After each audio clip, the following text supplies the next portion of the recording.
Bunda beserta adik-adik berjenjang yang berbahagia. Apa kabar semuanya? Alhamdulillah.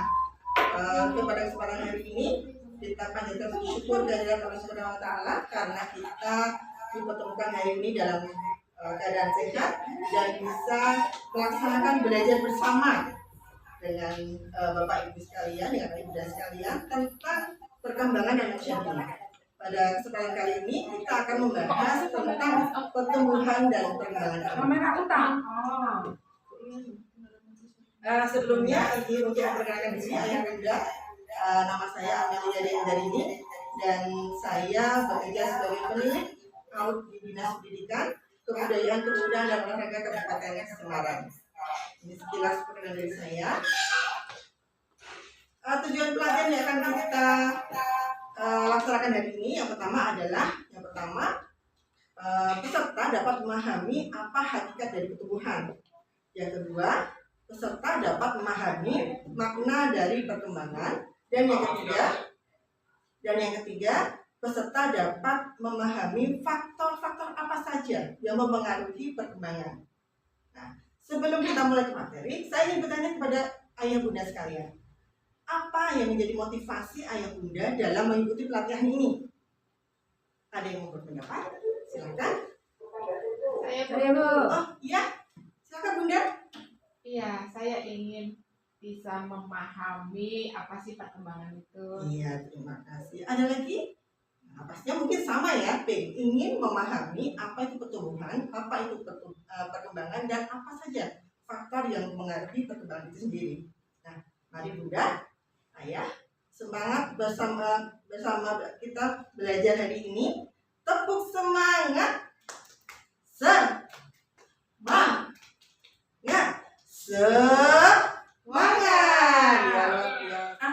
Ayah bunda, tentunya ayah bunda sudah tidak asing dengan apa yang disebut dengan pertumbuhan.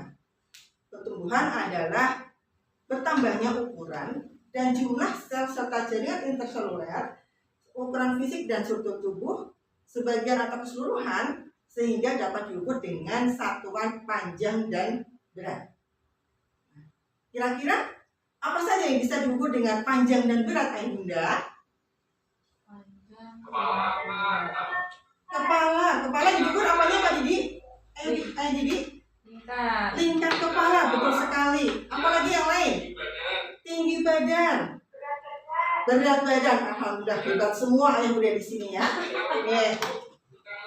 Lingkar lengan, hebat sekali Pak Didi, luar biasa. Dan dari satuan panjang dan berat yang diukur bisa diukur dengan menggunakan bicara dan bahasa serta sosialisasi dan kemandirian. Apakah Bapak Ibu pernah di satu lembaga melakukan pemeriksaan perkembangan? Sudahkah? Pernah ya? Ayah Didi pernah? Terus juga pernah. Alhamdulillah. Dengan menggunakan apa? Instrumen SDIDTK atau bisa juga diambilkan dari buku KIA karena di sini adalah panduan untuk pemeriksaan pertumbuhan dan perkembangan. Ya.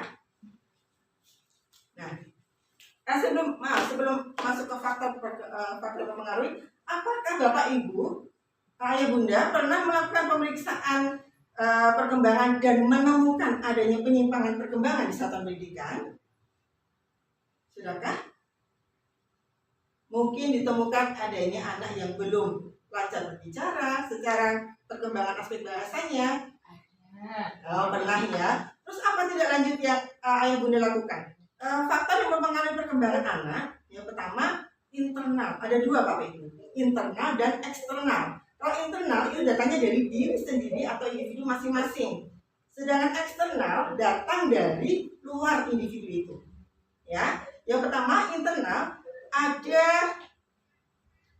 bawaan atau genetik, di mana faktor itu sudah menganut atau secara genetik turun-temurun dari orang tua atau keturunan sebelumnya. Kemudian faktor kehamilan dan persalinan, tentunya ketika ibu mengandung dari trimester pertama sampai dengan anak lahir, tentunya itu juga mempengaruhi perkembangan anak baik di dalam janin maupun di dalam setelah lahir. Kemudian faktor eksternal ada peran gender. Ya, peran gender perkembangan untuk apa? Untuk memastikan bahwasanya perlakuan secara kodrati antara laki-laki dan perempuan. Ya. Kemudian secara ekologi ada secara lingkungan, di mana faktor ekonomi, sosial dan budaya itu juga mempengaruhi faktor perkembangan. Jadi interseluler ukuran fisik dan struktur tubuh sebagian atau keseluruhan sehingga dapat diukur dengan satuan panjang. Ya, kemudian diukurnya dengan apa? Dengan menggunakan alat ukur timbangan tinggi badan yang diinterpretasikan dalam grafik pertumbuhan.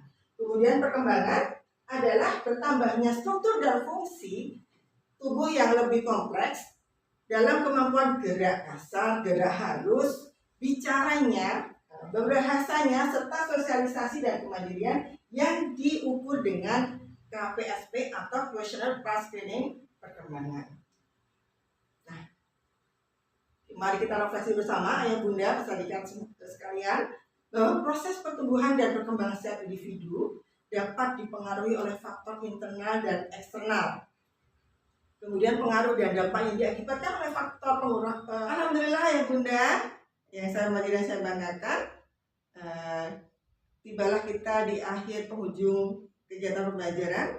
Namun sebelum saya akhiri, saya ingin memohon maaf yang sebesar-besarnya jika ada tutur kata saya yang kurang berkenan di hati ayah bunda sekalian.